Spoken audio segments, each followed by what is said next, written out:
accepting it as the final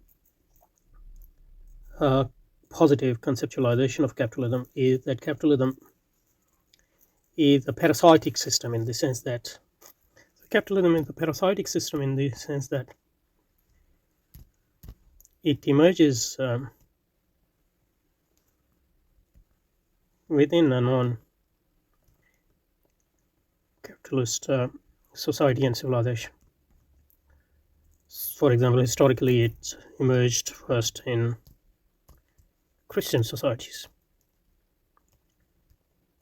So there's a society, a civilization, a 1,000 years old civilization, which is a synthesis of Christianity and paganism and all those elements. But it has its social order, it has its politics, it has its individual conception of individuality, it has its material bases. So capitalism creates none of this. So it emerges as an idea, as an ethos, and it's manifested in economic behavior, and then it, in a sense, colonizes the society around it, and eventually overwhelms it and shapes everything according to its own needs and according to its own inner logic. Okay, so and that might actually lead some people to sort of conceptualize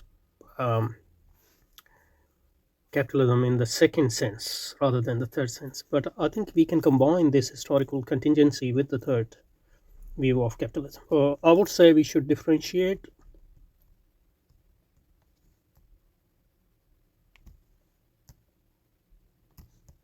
between a positive conception of capitalism, which corresponds to our third sense, but we can combine it with historical emergence of capitalism in this. So capitalism is parasite, and here the colonization part actually belongs here rather than in the conceptualization part. So in a sense, historically speaking, capitalism is a parasite in the sense that it doesn't create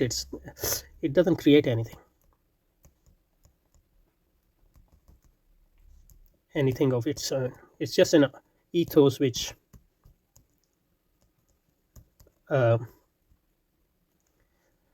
grows on what is already there and colonize itself and then shape it, overwhelms it and shape it according to its own view. So in that sense, capitalism is parasitic.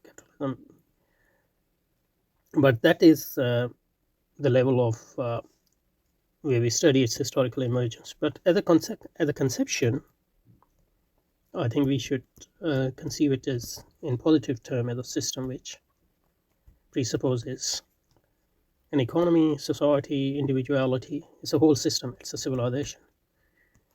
It is a worldview. It is a way of life, albeit a way of life which doesn't create anything of its own, but penetrates into already existing non-capitalist societies and shape them if it's able to overwhelm them according to its own logic and according to its own ethos. Okay.